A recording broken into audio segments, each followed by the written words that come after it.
Hey there. So my next guest, entrepreneur from a young age, built successful companies. And here he is at age 23 with an amazing esports company. And he's really focused on giving back to his community. You don't see that a lot with businesses, but they're less focused on the money and more focused on, really revitalizing his community. So this was a wonderful interview.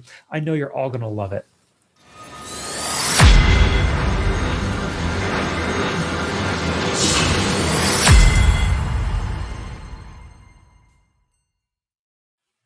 Hey there, everybody. Welcome back to the Gamerpreneur podcast. I'm your host, Dr. Bradford Carlton. Today, I have a very special guest with us. I have Seth Mason. Hey there, Seth. How's it going? Good. Thanks for having me. Appreciate it. Absolutely. Where do you hail from, Seth? Johnstown, Pennsylvania. That's a nice little area. It's not too bad today, is it? A little overcast, and the weather's starting to finally warm up here in Pennsylvania, so can't complain. Nice. Okay, so Seth, I don't do a lot of small talk on the show. I usually just go right into it. So why don't we begin by just telling us a little bit about yourself, please? Yeah, so I'm Seth Mason. I'm 23 years old. I grew up here in this area, small town, rural Pennsylvania. Started my career in kind of in esports and business. My parents owned a small business for 25 years. So I kind of grew up in an entrepreneurial type family, and they still help me support this day. They do a lot of screen printing and embroidery for us for merchandise. Actually, thanks, Mom, made this for me. But so I grew up in that kind of 7 days a week grind hustle. I got put food on the table. I have 3 older sisters, so whole family to support, and my dad as well. He quit his job and help my mom grow her small business. So I understand taking risks was part of being an entrepreneur, part of being a business owner, and that helped me kind of build up to the point where I was in high school at 15 years old. I started my own sock company, of course, with the help of my parents, and that it blew up. It was very successful and gave me the opportunity to kind of continue to follow my dreams and passion throughout college. That's where I really started my whole kind of esports career, I guess you could call it. And in my college apartment, everyone has that story of where they started. It was literally my friends, roommates from grade school. We went to college together, and we had an idea of let's host a tournament, right? Let's host a gaming tournament on a weekend. It was Super Bowl weekend, February of 2018. We hosted an event. 25 people showed up to our college apartment from like 2-3 hours away, all over the place. It was for $500. And we had 8 stations set up in my apartment, 8 individual TVs. So they weren't playing split screen. No, everyone had their own station. And the people there were like mind blown because they've never, experienced something like that. So that's what we kind of knew we were onto something. And people were blown away by our, college apartment, which wasn't the nicest thing. We had duct tape on the wall, the cables. I've some pictures and stuff. My friend on the ground wiring everything in. So, that's what kind of started. And the best thing was we just did it for fun. It was something we loved to do. And from there, we kind of built a gaming center model. From there, that was probably 2018, 2019. And then I had a company come in from Washington, D.C. and said, hey, like what you're doing, like what's going on, let's test run it. Took me over. So I basically sold my idea and concept to them and, worked for them for about a year and a half. And then I launched the Esport Company here in June of 2020. So right during I love it. Now I have to wonder how you fit 8 TVs in your college apartment when I could barely fit my couch in my college apartment. It was a house. So we had like 3 stories. Luckily it was a big house here. So okay. All right. Beautiful. You gave us a lot to talk about, and I'll touch on that in just a second. But before I do that, I start every interview with a single question. So I'm going to ask you just like I ask everybody else. On a scale of 1 to 10, 10 being high, how weird are you, Seth? How weird am I? I like to think I'm probably like a 6 or a 7. I'm right up there. Why's that?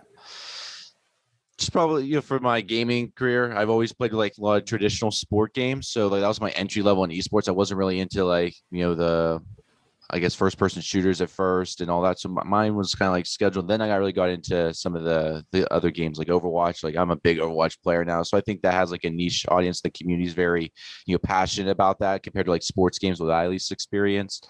Not only, esports, but just my general kind of interests are very kind of plain and generic. I just listen to type of generic music, dance music and stuff like that. So, whatever 23-year-old kid kind of is into, I'm not, too weird, but I also have, like I said, I love to play Overwatch. Video games are my thing, and I watch a little bit of traditional sports. But in terms of that, I think that's I don't really have too many interesting or weird things that I really do anymore.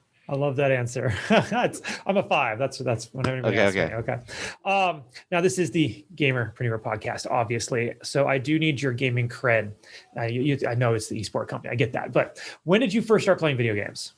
when I first started playing video games, it was with my cousin, actually. I was probably like 7, 8 years old playing the original Xbox. We'd sneak down. It was my grandma's house. We'd sneak down and play. There was a football game. I forget what it was. Blitz, I believe. It was, hardcore. It was like something I was like, oh, this is awesome.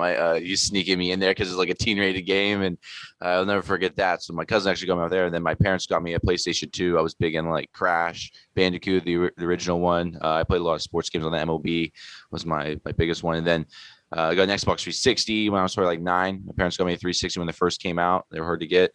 And I played Madden 09, I believe. And I was a top 100 player. And I was top 100 player by running the same play over and over and over again.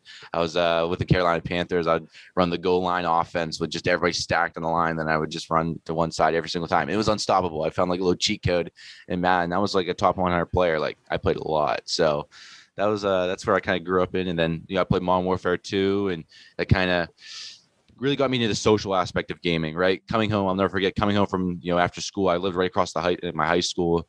So I'd run home. Like I would literally run home outside the door, and I'd be home like in a minute, right?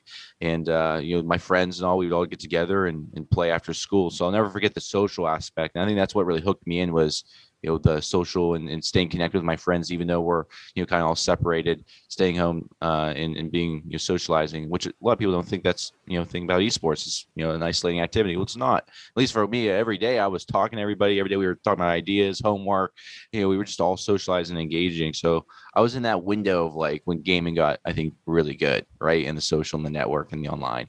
You say that window, do you mean that window's closing or is it closed? I just think the best times are behind us, at least in my opinion, right? So everyone else growing up right now will never get the experience. Seth, you're getting older. I know. You're old before your time, my friend. So you play Overwatch. You play anything else at the moment? Overwatch. I play MLB The Show that just came out. I've been grinding that game a lot. And those are my 2 main games that I have time for currently. Okay. If you had to pick one game, all-time favorite, which is it?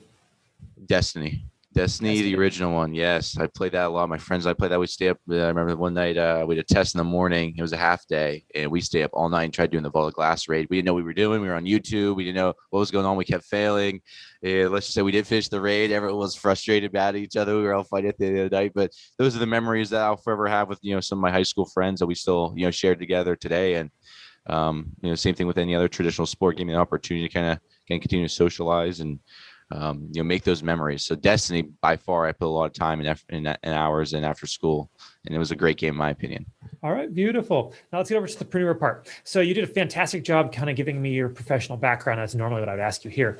But what I want to ask is, why socks? Yeah, so I grew up, I love crazy socks. My parents would always buy me like the crazy color Nike Elites is what they were called. They still make Nike Elites, but I grew up, I'd have like the yellow and like this red pair. I'd have this neon green and like black stripes. So socks was just a way for me to kind of be unique, right? So I always wore to school. Everybody knew me as the kid that wore the crazy socks, right? The teachers, everybody. So it kind of gave me an opportunity to stand out from the crowd, and all the teachers always ask like, oh, what socks you got on today? What's rocking today? So it was always like a thing where everyone's like, what's he rocking today? And every day I would come in with a new pair of socks because I made my own socks. So I custom printed them, my parents and I. So one day I would walk in with this, and everyone was blown away. So I love the sock idea, and I'm fortunate that it happened and it blew up again in the right place at the right time, and took advantage of the marketplace, and having parents support structure to kind of educate me and get my first hands-on experience of running a company with employees, and after school doing the Amazon fulfillment and the packaging and taking all to the post office and sitting there and grinding 9-10 hours a day printing like physical labor, which wasn't the most fun, but it's something you had to do, right? You're coming from a small town, small community, you have this big opportunity, you got to lay it all out there, especially I was 16, 17 years old at the time. So I kind of forego my social activities after school and had to focus on my business, which a lot of people, when you're running a company or a business, you have to kind of sacrifice a lot of things. And that's what a lot of people aren't really willing to do. Absolutely. And it allows you to really appreciate what that labor really means. Have you ever had a real job? No, never had a real job. Okay. So most employees aren't so good. They don't have that same passion that us entrepreneurs have. Yeah. And I think it's because they've never had to go through that grind of, really understanding like your business is on the line basically every day and you have to keep doing it. Tell me about the Esport Company. Yeah, so the Esport Company is all about providing opportunities and experience in the esports industry. We do this through kind of like three little pillars that we kind of created right now. We do our first one's our leagues and competitions. We do this at the amateur level. We do this at the high school level, and then also at the youth and middle school level. Start with the amateur. This is our biggest, this is our baby. This is what makes us unique in the marketplace. We have 13 franchises that we own across 6 different states. They compete in 12 different esport titles. They have multiple skill tier divisions. Not only this, but we're building out, when I talk about an opportunity experience, I'm talking about if you want to get involved with management, marketing, graphics, video editing, you want to be a broadcaster, you want to run that production, you want to be a human resource manager, understanding how to problem solve and do all that paperwork stuff. Well, that's what our franchises and our league is built on, right? So each team has general managers, they have AGMs, we have game commissioners for each game to understand how to create rules and deal with problems. We have coaches, we have team captains, of course we have players, and the players are all at different skill levels, so we break them down in divisions like I mentioned. We have a social media team, we have a marketing team overall that does programs and stuff like that. Again, we have a production team. We live stream 7 days a week when we're in season for that amateur. And like I said, we provide opportunities for entry level people getting in casting, or like I said, that production. And when I talk about that, this is what they're doing. They're actually helping run and operate this entire league and getting experience and also being part of our growth opportunity. I can tell you some of our community members started out as players. They're now work themselves up as kind of my right-hand people. Since we started back in June. So that's what we do on the amateur side. The high school side, we have 2 seasons that we ran. We actually ran our first one here last May. We had 10 high schools here in Western Pennsylvania. We ran a LAN event at Division I University, St. Francis. So we gave these students an opportunity of competing live on a stage, and we did a whole production on that. So we also do LAN events. And then at the youth and middle school, we just signed on with our first YMCA here in Johnstown, and we're helping them develop a program not only around playing games, but also some youth development, some career opportunities. The CEO of the YMCA kind of told me this is a new way of educating the future, and this leads me to our second kind of division or pillar, whatever you look at it. This is our education development. So at the high school level, we're providing 9-week curriculum, semester-long curriculum. We're providing after-school programs. We also have summer camps. We launched our first summer camp here, July 12th through the 14th at Mount Aloysius College, another college here. And these students, 7th through 12th grade, aren't just going to be coming to this camp and playing video games. No, they're going to be learning about marketing. They're going to learn about management, the entrepreneurship, the IT, the graphic design, everything that this industry is built on. I want to educate. That's the most important thing in right now in this stage of the industry is educating the older generations, the parents, right? On this isn't a waste of time. There is an actual career opportunity. There's a career path that your son or daughter can take through esports. And this camp is going to showcase that. And, appreciate Mount Aloysius College giving me the opportunity to do this. So it'll be a 3-day camp that we're doing there, and also going to do a LAN event as well. But also kind of soft launches our curriculum and showcases what we mean when we're talking about our education system and what we're looking to provide. I mean, it's hands-on. You're learning from the people that have actually done it here with our company since we started in June, and I'm excited for that. And on the collegiate level, same thing. That semester-long curriculum that we can provide and continue to educate that then lead to internship opportunities. So we have interns right now. We're actually hiring on some more individuals here as we begin to scale up. We got some good things here for year 2, I guess, to plan. So we have that. Then the third thing, which is our biggest, and it all funnels into this, is our Tech HQ. Tech HQ is kind of dubbed it the fancy factory of esports.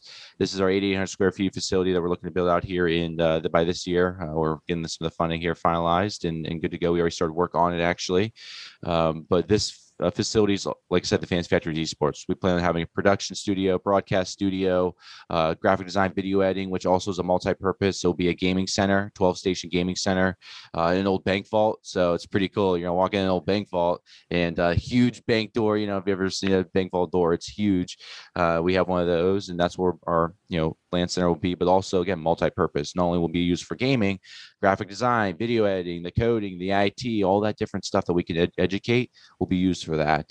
We'll have a 40-foot stage in there where we can host not only LAN events and tournaments, but also small business, leadership programs, stuff like that, incubators, right? And that's what we're really excited for. Is this space isn't just for esports. This space is really about building a community, rebuilding a community, right? So Johnstown, isn't the best spot right now. We're kind of rock bottom, income level, housing rate, the economic development's very poor. Our high schools and our community and our youth are struggling. And that's being frank, and that's being honest. And my goal here and my mission when I first came here to Johnstown was Operation Revive. I wanted to rebuild the city, right? And how are we going to rebuild the city? Well, it's going to take something innovative, and it's going to take somebody to take a little bit of risk and somebody to do their own thing in order to make it happen. And that's what I've been doing here so far. So through this HQ project, okay, this is where after school programs are run. So we're going to get a student coming in from one of our local partner schools that maybe aren't involved in any extracurricular activities. They're going to get involved with our maybe graphic design class or maybe our marketing class. They're going to understand all those different skills and tasks, right? Then they're going to get the opportunity to work right with a new startup in the technology and the esports industry to gain that experience that can then lead them to a local employment opportunity with the Esport Company. I plan on having these HQs all over the country. That's the goal. And how are you going to have that happen? Well, through our amateur league, our amateur series, we're going to have 500 to 600 teams over the next 3 to 5 years is our goal. I would say 5 years just to be safe. Okay. About 12 to 16 city-based teams in every state. We're going to build those communities, find those little cities and areas that need our help or that need help in general of finding a new way to, creating more economic impact, right?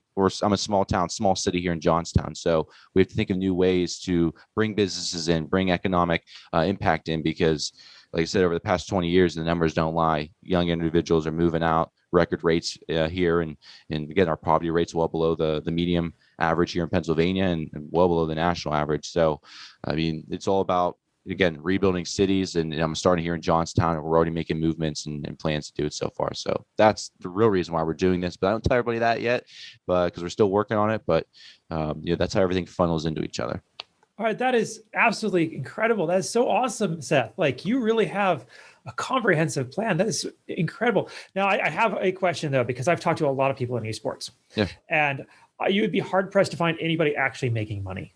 So, how are you making money? Are you making money? Are you ready? Because it's going to be a little bit.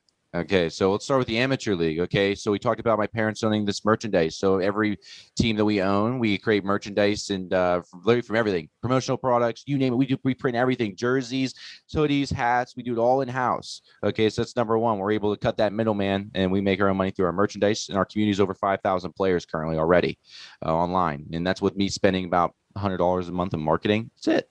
It's all word of mouth. So I'm not scaling up thousands of dollars in marketing budget. I'm literally building this from nothing and ground up and people that I can trust and rely on. So that's number one with our amateur league. We also have a Tech Plus monthly subscription. We have a $5. We're going to be releasing a $10 a month subscription. We have our members in our community because our leagues are free to play. Our amateur league is free to play. So we monetize it through the Tech Plus subscription, helps pay for all of our staff and our production, broadcaster, etc. Of course, Twitch. We make some money off our community subbing and doing that. So that kind of crowd funds our amateur league. Our high school league, we do charge a yearly fee because we run 2 LAN events a year for these schools. And we give them, we actually cast all their games live. We provide the production. When you join the Esport Company high school series, you literally don't do a thing. We set up the games. We set up your Discords. We set up everything you need. You literally just bring the kids in, make sure they're on time, and we'll handle the rest. Literally, that is what kind of built our high school league up from about 10 schools to we're anticipating almost 3x growth from just our May season to now next our fall season, because the word's getting out about how easy our league is. So there's our high school league. And then we also do sponsorships, of course, throughout that. And then through the YMCA, same thing. We're doing our summer leagues and camps. And also, we're charging a yearly fee to help run their leagues as well. So that's just our one thing that we do there. And we also help all these high schools, universities, YMCAs build out their LAN centers. So we help them provide all the equipment. We kind of help that one-stop shop where they say, Seth, here's our budget. Tell me what you need, or tell me what we need, right? So I go in there, okay, this is what you get with this, this, and this. They approve it, and we literally go. So we have multiple stages of transactions through that. And then through our education. I mean, it's our after school program. We have summer camps.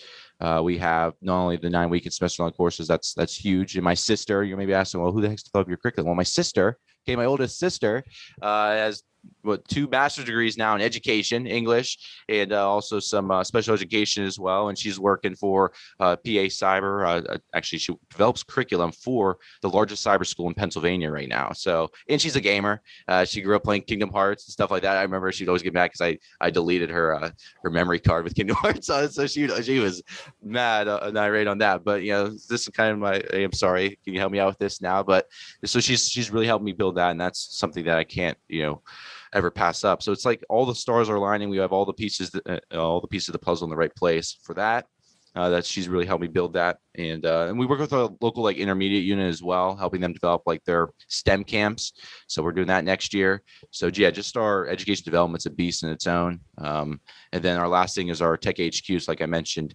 Through that, it's the after school programs are through their memberships. We're going to have the small business and leadership stuff like that. We're going to have events every night going on there, but it will also work as our corporate headquarters as well. We're going to be able to utilize all those facilities, like talk about that broadcasting, that production studio, and everything that we can multi-purpose and run this education program through. So that's how kind of we generate some revenue, and how we're actually self-funded. Like I said, I'm no need right now to really seek huge amounts of capital, because we're onto something here. And I've had some people take notice, but yeah, I like Absolutely. to lay low.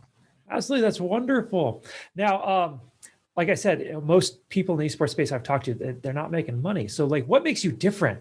Like you obviously are special. Like, you grew up as an entrepreneur, but like, that can't be it. Like, what unique skills or talents, or what makes you good at this to be able to do this? Yeah, I think it's all about just building a community and doing it for the right reason, right? If you're not doing it to make money, okay, you're doing it because you love to do it. And of course, you figure out ways to make it happen. But if you're doing it for the right reasons, right? My reason when I talk to our community is, like I said, rebuilding the cities, right? Finding that greater good and that greater problem that we can solve through this esports. Okay. When people buy into that, they don't just buy into the idea, they buy into you, they buy into the company, they buy into the brand. Okay. When people buy into your brand, okay, they're going to be more supportive in signing up for that subscription or signing up for this. So my advice to any company out there is figure out your identity, figure out your brand. What is your real mission? Because I love the esports industry. I love the digital age, because everyone can research everybody. They see exactly who's who and what you're doing and what's going on. And, my first thing when I talk to our community is they go through an orientation and they listen to our vision, our mission, our values, everything that we do in our company. That's the first thing they do when they join our community, is they sit there and they hear somebody talk about what the Esport Company is about, and what makes us different through this. So for me, it's just figuring out that passion, that goal, right? And then figure out what are those problem solving initiatives, okay, that will then create the value, which I've found some success, but also some failures, right? I've had some failure ideas as well. So it's not going to be easy, but like I say, if you're doing it for the right reasons, you're doing it ethically. That's what a lot of my mentors have told me as well. Is we got to do this ethically, and I agree. Like, I'm all about giving back. I love it. I just want to be, helping out other people. That's really where I thrive and succeed at. So again, doing it for the right reasons, people will take notice, and then through time, you create that value enough where they're going to give you, that $5, or they're going to spend that $50 on a jersey, or whatever the case may be. So. For sure. Now, you mentioned failure a second ago. I'm going to ask you in a minute, a question about your failures, but I'd like to know, what do you wish you had known when you were starting this company out that you now know? Yeah. So just the mental toll of it, having a community of a couple thousand people. I mean, it may not sound like a lot, but when you're within a league, you're communicating on a daily basis to these individuals. They always want to know about updates and what's going on and what the next steps are. So it really made me change my idea of what a leader is, right? And understanding that you have to cater, you can't cater to everybody, but you have to make sure you handle yourself in a way where it's relatable to as many people as you can. And that way your mission and your points get across. And, sometimes people join our community, right? And sometimes they join it for the wrong reasons. And I have to understand that I can't save everyone, right? I can't please everybody. And that's sometimes the hardest thing I've been having to deal with is, see people just, lash out, or just, kind of not lash out, but what I'm saying, they just they don't understand what's going on. So they hate a little bit, or they're jealous, or they poke fun. They don't really understand the bigger purpose and goal. So me understanding that, like, everyone's not going to be for us or for what we're doing is hard. And just some of that mental toll as well is like, you can't save everybody. So it still hits with me a little bit, but I'm starting to slowly learn that you have to understand that, you have to have the right people around you. They understand, they love what you do, and they believe in it.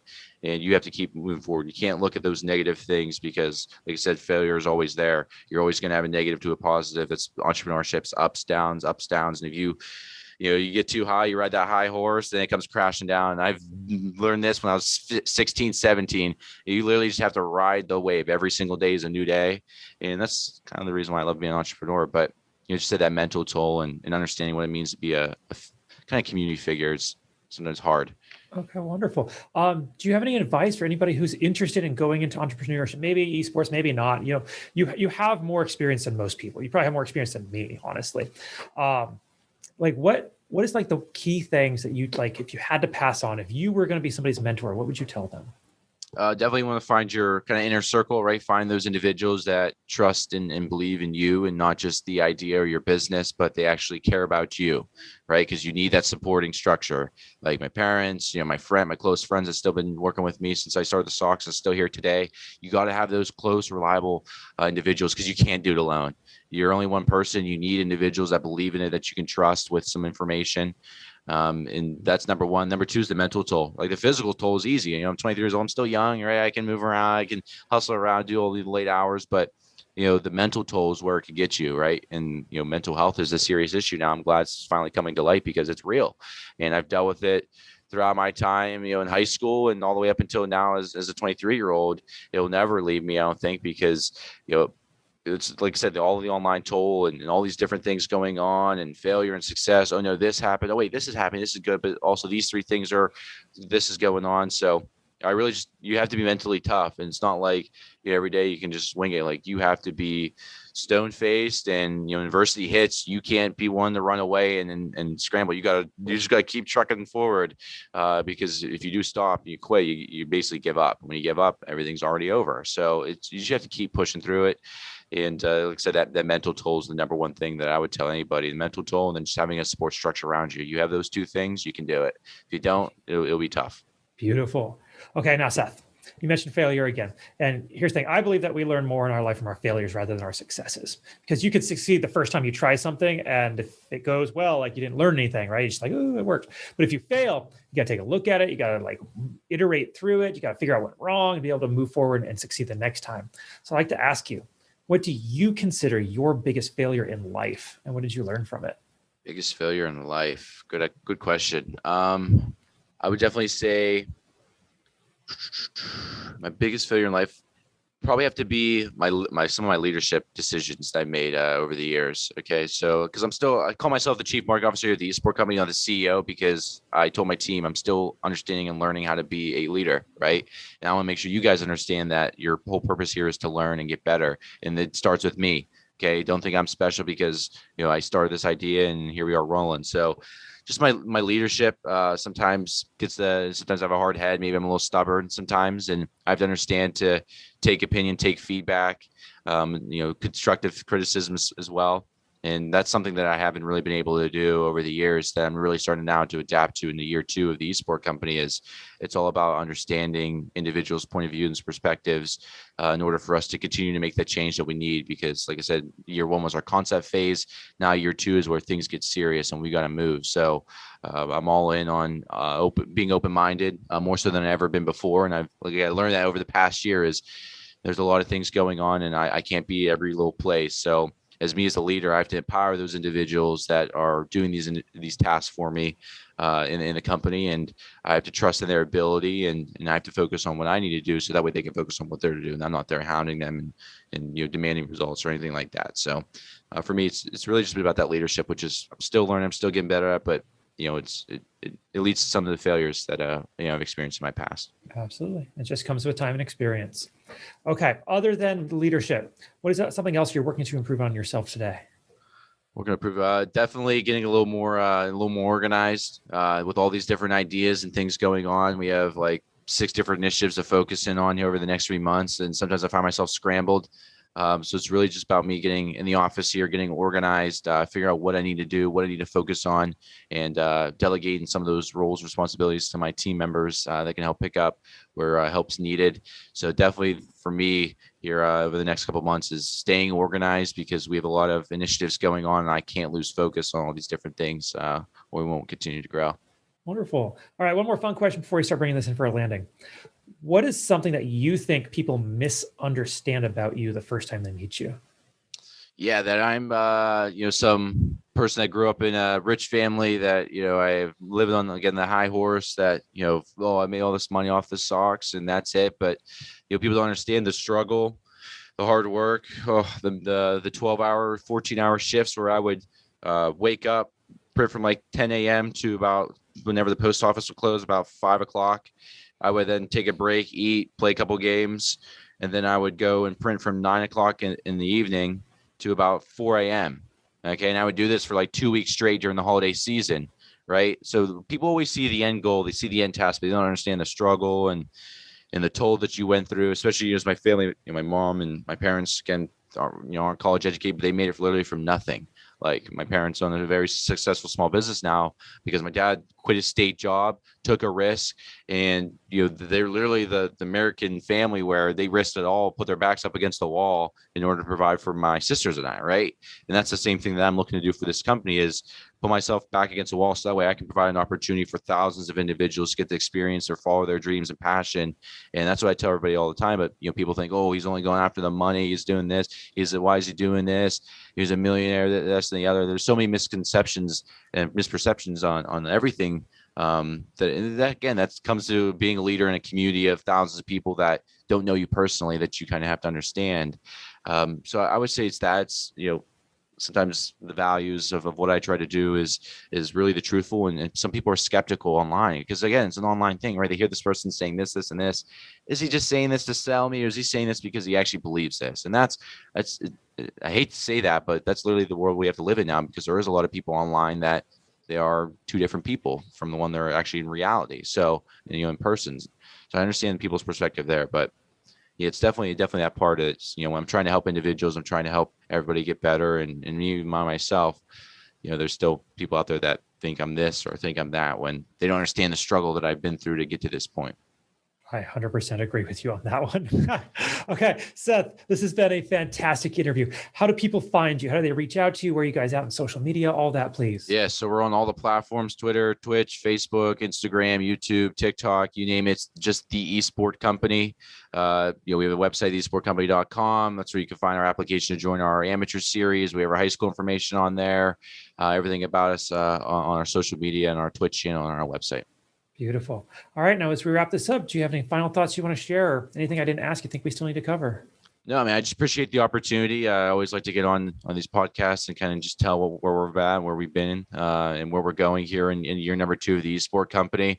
My motto is kind of build in silence. And some of our local chamber members and our local leaders of our local chamber here is just like, Seth, what you got to tell us what's going on. I see this going on. I go, let's do a press release. Let's get this out here. I always see you doing your things. I'm always bringing you up to people, but again, I'm not doing it here to make headlines and saying I'm doing this, I'm doing that.